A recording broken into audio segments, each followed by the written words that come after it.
के सामने मैं बोल रहा था, लेकिन शुरू करना पड़ा आप लोगों के दबाव के कारण।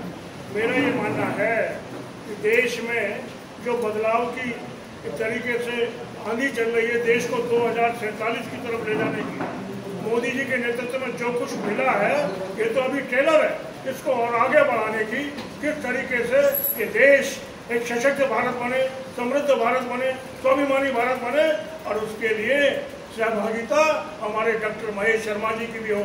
महेश शर्मा जी की आवाज जब संसद में गूंजेगी, नोएडा का जो विकास कहीं भी कोई भी अधूरा है, समाज के हर वर्ग के लिए डॉक्टर साहब समर्पित है, समर्पित रहेंगे।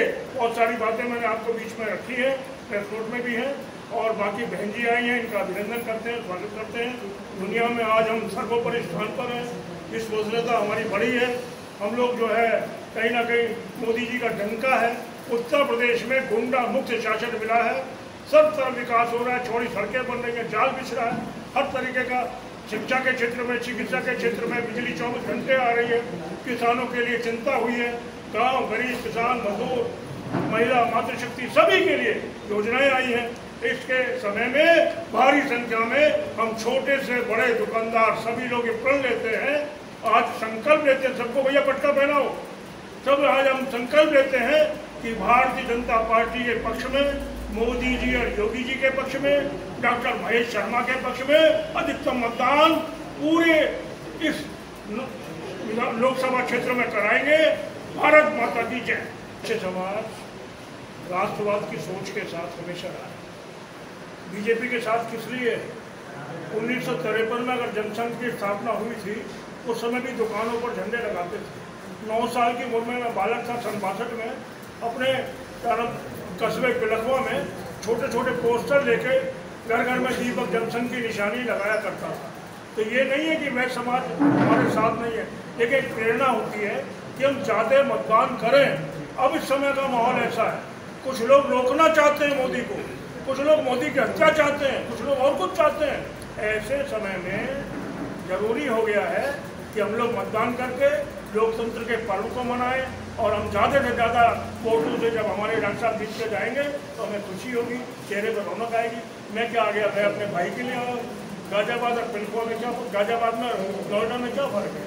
गाजियाबाद आपकी का बराबर का पड़ोसी शहर है, और नोएडा सबसे पहले नोएडा होते हुए हम उत्तर प्रदेश के किसी विभाग में जाते हैं तो आए थे लड़के, अभी परसों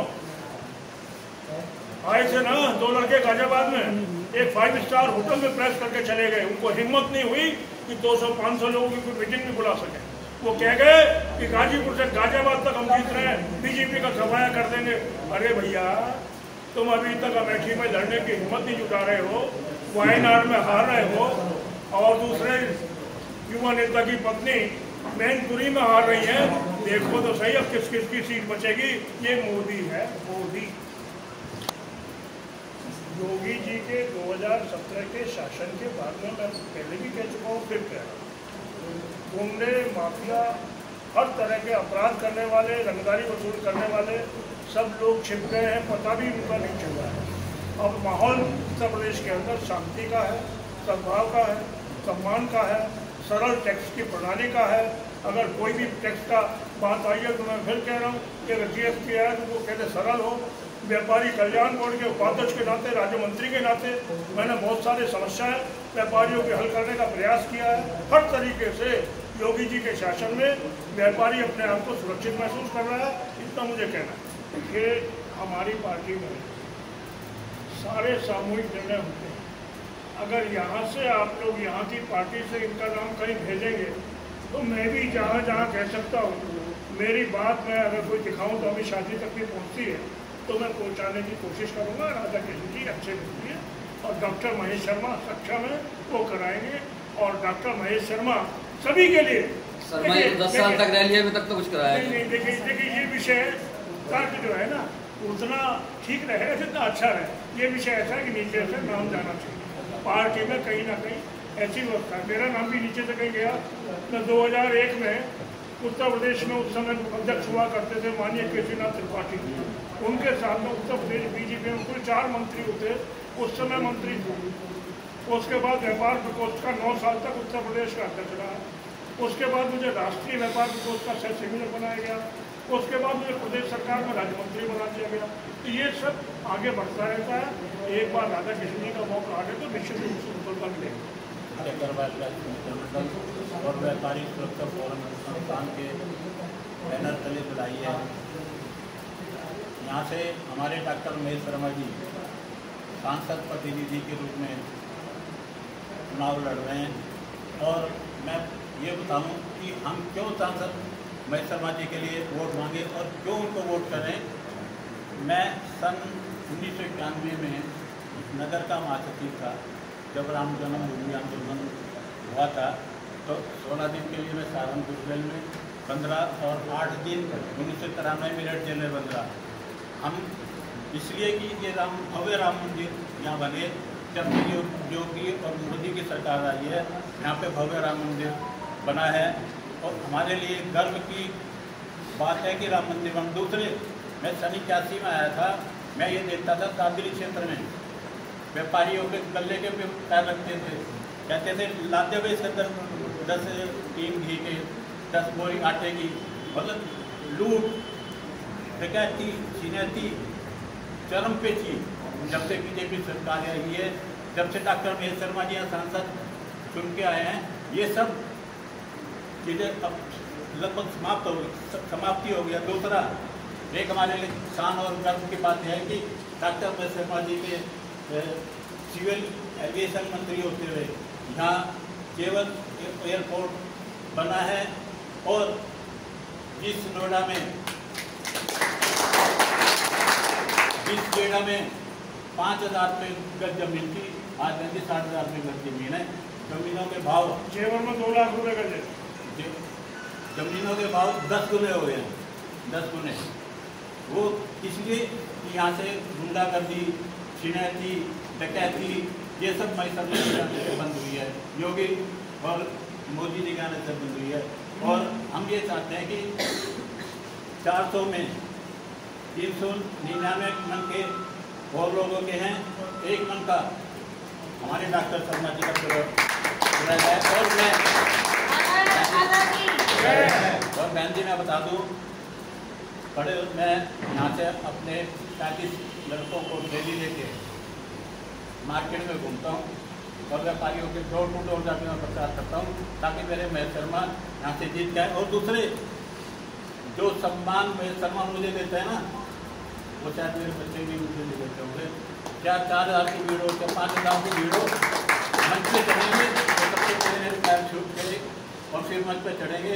और दूसरे, मुझे पकड़ के एक बार सुषमा स्वराज जी आई थी, मैं नीचे बैठा हुआ था सोफे पे, तो महेश शर्मा जी नीचे ऊपर से नीचे उतरे और मेरी बाजू डाल के मुझे सुषमा स्वराज जी के पास बिठाया।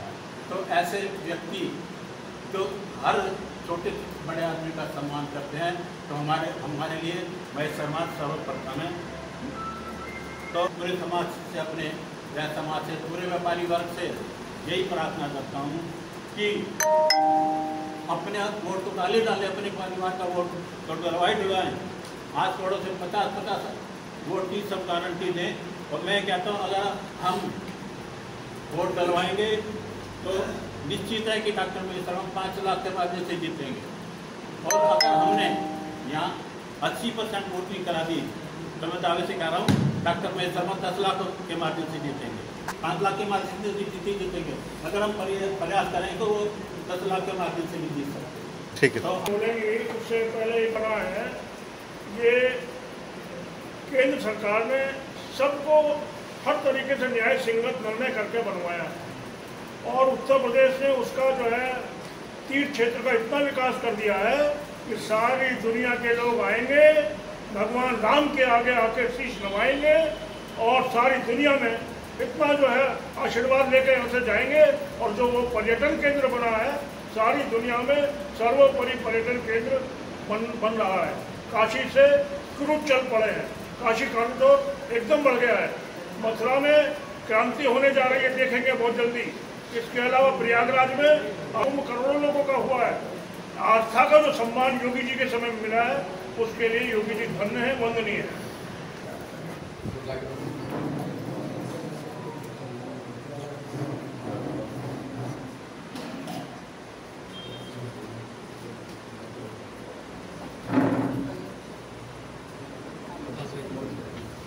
जी वैसा आप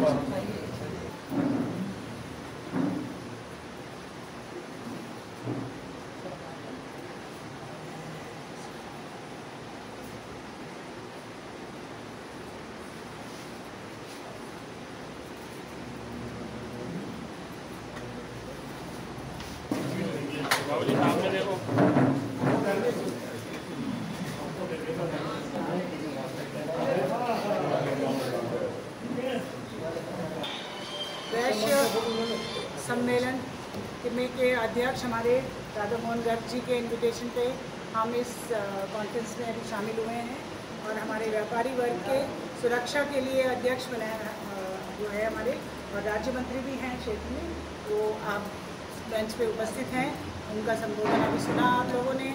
बाकी हमारे वैश्य समाज के सभी सम्मानित लोग हमारे सामने उपस्थित, अशोक गोयल जी ने अभी आपको संबोधित किया, हमारे अन्य पदाधिकारी भी आपके सामने हैं और राष्ट्रवाद के विजय के लिए उन्होंने अभी सब आपके लिए सामने ये संबोधन किया कि हमारा राष्ट्र सर्वोपरि है, हमारे लिए राष्ट्र धर्म जहाँ पे हमारा पूरा होता है उसी पार्टी को समर्थन हम लोग देते हैं और राष्ट्र धर्म से जुड़कर ही जो है भारतीय जनता पार्टी हमेशा काम करती है। उसी के तत्वावधान में हम लोगों के लिए देश में मोदी जी, प्रदेश में योगी जी और आपके लोकसभा क्षेत्र में आपके लोकप्रिय सांसद डॉक्टर महेश शर्मा जो कि ईमानदार है, उनकी स्वच्छ छवि है, हर व्यक्ति से मिलना उनको कोई मुश्किल, किसी को भी उनसे मिलना मुश्किल काम नहीं है, हर किसी के सुख दुख में शामिल रहते हैं और इतनी ईमानदारी से किसी की भी समस्या का हल निकालने की जल्दी से जल्दी कोशिश करते हैं और आगे भी अगर वो लोकसभा क्षेत्र से भारी मतों से जीतकर संसद में पहुंचेंगे और उनके कार्यशक्ति बढ़ेगी तो हमारा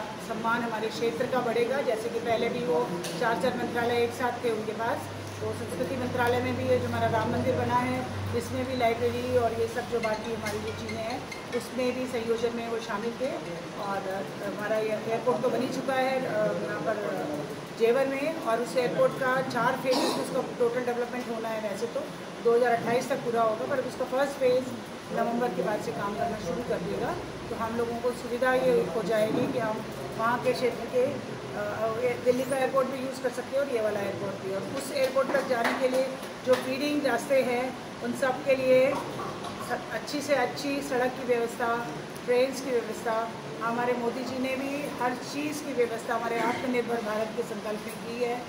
इसीलिए हमारा नोएडा एक औद्योगिक शहर है, औद्योगिक लोगों के लिए भी, हमारे एंटरप्रेन्योर्स के लिए भी हमने मुद्रा लोन योजना में जो है वो अब जो संकल्प पत्र आया है हमारा बीजेपी का, उसमें वो 10 लाख से बढ़ाकर 20 लाख कर दिया गया है, तो उसमें भी हमारी महिला शक्ति भी अगर जुड़ेगी। महिला शक्ति का समान हमेशा मोदी सरकार ने हर क्षेत्र में किया है। हमारी 3 करोड़ लखपति दीदी बनाने का भी संकल्प है, इनमें से 3 करोड़ लखपति दीदियों में से गाँव के क्षेत्र में ड्रोन दीदी भी होंगी जो कि किसानों के क्षेत्र में भी बहुत ज़्यादा सहयोग करेंगी। 4 करोड़ घर बना के मुफ्त में गरीब जनता के लिए दिए गए हैं पहले वाले उसमें, और अब जो है 3 करोड़ घर बना के और भी लोगों को, गरीब लोगों को समर्पित करने का संकल्प भी उनका है। बाकी हमारे जो वंदे भारत ट्रेन है उसमें स्लीपर से लेके नॉर्मल वाली चेयर कार वाली और वैसी सुविधाएं भी, और मेट्रो ट्रेन्स की जो है वो भी पूरी चेन एक जगह से दूसरी जगह ट्रांसपोर्ट के लिए, खासतौर से हमारे धार्मिक स्थलों का संवर्धन उन्होंने किया है, हर क्षेत्र की सुरक्षा की है उन्होंने। काशी में आपने देखा, आपने मथुरा में हमारे मध्य प्रदेश में हमारा जो मंदिर है महाकाल का मंदिर, वहाँ का पूरा कॉरिडोर बन रहा है। इसी तरह मथुरा का भी नंबर आएगा और हमारे सो धर्मस्थल जो है, हमारी जो धरोहर है, राष्ट्रीय धरोहर, उनका हम सम्मान करेंगे, उनका संरक्षण करेंगे और अपनी जो आगे की आस्था के हमारे स्थल हैं उनकी ऐसा बनाएंगे कि लोगों के लिए वहाँ पहुँचना, वहाँ रहना, आस्था को अपने रखना, तो हमारी संस्कृति को हम आगे और बढ़ाएंगे, ऐसा हम लोगों का संकल्प है। इस सभी संकल्प को जोड़ने के लिए सिर्फ एक ही पार्टी हमारी काम करती है, जो कि है वो संकल्प पत्र में। हाँ, संकल्प पत्र में शिक्षा का भी प्रावधान है। शिक्षा के लिए नए नए IIMs बनाए हैं, IITs बनाए हैं, एम्स बनाए हैं हर जगह पे। हर ज़िले में मोदी जी की सोच है कि एक मेडिकल कॉलेज खोलेंगे, वो मेडिकल कॉलेज से जब स्टूडेंट्स निकलेंगे तो हमारी जनसंख्या का जो पॉपुलेशन और डॉक्टर का जो रेशो है वो भी बेहतर होगा और लोगों को बेहतर सुविधा मिलेगी। आयुष्मान भारत की योजना पहले से ही लागू है और अब की बार का जो हमारा संकल्प पत्र आया है इसमें 70 वर्ष के ऊपर की उम्र के जो हमारे लोग हैं, वो चाहे किसी भी वर्ग के हों, चाहे वो लोग मिडिल क्लास हो, मिडिल क्लास है, अपर क्लास भी हो, उनको जो है इसका लाभ मिलेगा। ये बनाए हमारी तभी जुड़ेंगी जब हम मोदी जी को 400 पार की माला पहनाएंगे। उस माला में से एक कमल का फूल आपके चेहरे से आपके लोगों के हिसाब से ऑलरेडी तीसरी की तरफ 3 साल बाद जाने की हमारा संकल्प है। और जो हमारा भारत जो है 2027 तक पक्का हमारा तीसरी अर्थव्यवस्था हो जाएगी और विकासशील भारत को विकसित भारत में बनाने का भी रोड मैप हमारा ब्लूप्रिंट पूरा बना हुआ है। और 2047 तक हम सोचते हैं कि हमारा भारत जो पहले एक ज़माने में विश्वगुरु हुआ करता था वो दोबारा विश्वगुरु बनेगा और हमें वो उसकी कीर्ति प्राप्त होगी कि लोग बाहर जाने के बदले बाहर से हमारे यहाँ पढ़ने के लिए आएंगे और हमारा सबका सम्मान करेंगे। बहुत बहुत धन्यवाद। इसका सम्मान जो है अभी एम्स की टीम को ही दी गई है। जो हमारा 30 सेक्टर का जो हमारा मायावती के टाइम में ये बना था, लोगों को सपने दिखाए गए थे कि उसमें मल्टी स्पेशलिटीज़ अवेलेबल होंगी, सुपर स्पेशलिटीज़ अवेलेबल होंगी। बहुत सारे लोगों को हायर किया गया था, पर उसमें कितना बड़ा घोटाला आपको पकड़ा गया बाद में। इतनी सारी जो एम्बुलेंसेज खरीदी गई थी उनमें कोई ड्राइवर्स ही नहीं अपॉइंट हुए थे। वो घोटाले के चक्कर में कितने सारे CMO की मौतें भी हुई पीछे, तो बहुत सारे जुड़े गए थे। अब तो ऐसा कुछ है नहीं। और एम्स की एक टीम ऑलरेडी हमारे 30 सेक्टर का, जिसको अभी हमें चाइल्ड हॉस्पिटल बना दिया है, उसमें संभाल रही है ऑलरेडी। तो यहाँ के क्षेत्र के एकदम पास में तो अभी नहीं, लेकिन हमारे यूपी के क्षेत्र में तो बनेंगे जरूर अपने कार्यकर्ताओं को। लेकिन मैं महेश शर्मा जी के पास जाता हूँ, मेज पे खड़े रहते हैं और पब्लिक उनको घेर के रखती है। 1 घंटे में 100 लेटर पब्लिक को लिख के देते हैं और 100 आदमियों की बातें सुनते हैं। 10 लोग तो लेटर टाइप करवा के और दस्तखत कराने में लगे रहते हैं। ऐसे सांसद जो इजीली अवेलेबल हैं और सबकी बात भी सुनते हैं। अब ये मेरा आपसे प्रार्थना है कि डॉक्टर महेश शर्मा जिंदाबाद। इनके अंदर आ रहे हैं सारा जहांगीरपुर भी, जेवर भी, ककोड़ भी, सभी इन्हीं के अंतर्गत। भाई साहब संदीप जैन जी। संदीप जी, सबसे पहले तो मैं आपको ये बता दूं जो आप पूछ रहे थे कि इतने आनंद में ये प्रेस कॉन्फ्रेंस क्यों बुलाई गई। इसका एक मुख्य उद्देश्य जो है वो हमारा जो पोलिंग जाना, ज़्यादा से ज़्यादा मतदान करना। हमने अपने सारे के सारे पदाधिकारी जितने हैं उनसे सबसे एक रिक्वेस्ट की हुई है और उनसे कहा हुआ है कि कम से कम 75 से 80% मतदान होना चाहिए। और सारे पदाधिकारियों की जिम्मेदारी जो भी है कि हर आदमी कम से कम 50-50, 100 वोट डलवाएगा। जहाँ तक व्यापारी और भैंस की बात है, जो भैंस है वही व्यापारी है, जो व्यापारी है वही भैंस है।